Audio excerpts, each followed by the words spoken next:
నమస్తే. మనం చూస్తున్నాం మంగ్లీకి సంబంధించి ప్రధానంగా చర్చనీయాంశంగా మారింది. దీనికి సంబంధించి ఆ బాధితుల తరపు నుంచి అడ్వకేట్ సుబ్బారావు ఎవరైతే ఉన్నారో వారికి పంజాగుట్ట పిఎస్‌లో పోలీసులు అవమానపరిచే విధంగా ప్రవర్తించారని చెప్పేసి కూడా నానా రకాలుగా చర్చ జరుగుతుంది. మాట్లాడదాం మనతో హైకోర్టు అడ్వకేట్ మనతో ఉన్నారు. వారిని అడిగి మరిన్ని తెలుసుకుందాం. సార్ చెప్పండి, ఇది 100 కోట్ల స్కామ్‌కి సంబంధించి అంతమంది బాధితులు బయటికి వస్తే సజ్జనార్ కూడా మంగ్లీని ఆహ్వానించినట్టయితే కనిపిస్తుంది. మీరు చూసిండొచ్చు, స్మైల్ ఇచ్చుకుంటూ మరి ఫోటో ఏమేమి అడుగుతున్నారు మీరు?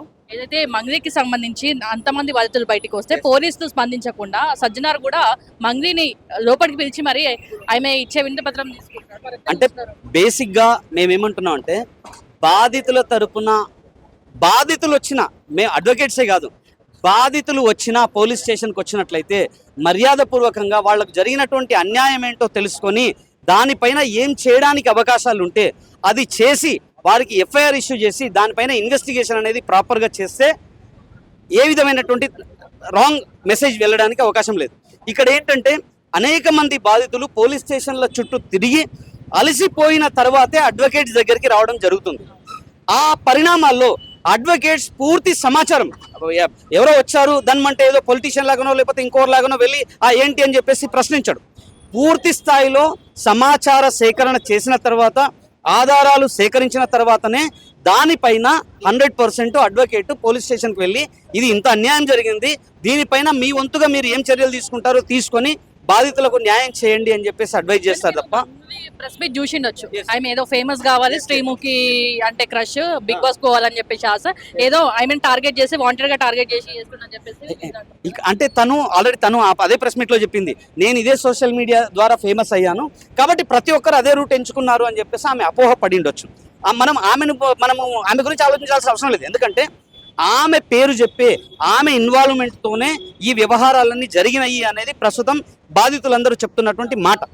మరి అది చెప్తున్నప్పుడు దాని గురించి మాట్లాడమంటే దాన్ని డైవర్ట్ చేయడం కోసం ఇంకోటి మాట్లాడడం అనేది ఆమె ఇమ్మెచ్యూరిటీకి ప్రతీక అని చెప్పేసి కూడా మనం అనొచ్చు.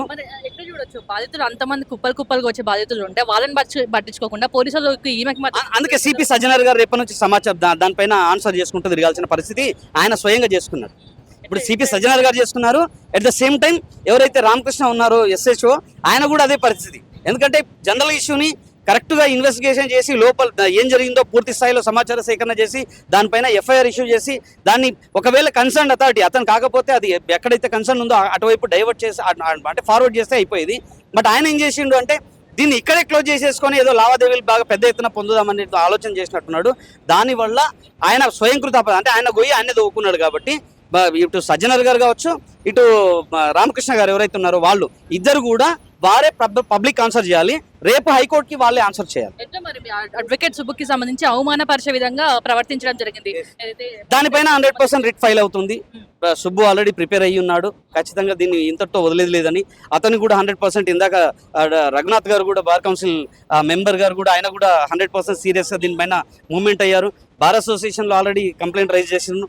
కాబట్టి 100% ఆ డిపార్ట్మెంటల్ యాక్షన్ జరిగితేనే అడ్వకేట్స్ అనేది ఆగుతారు.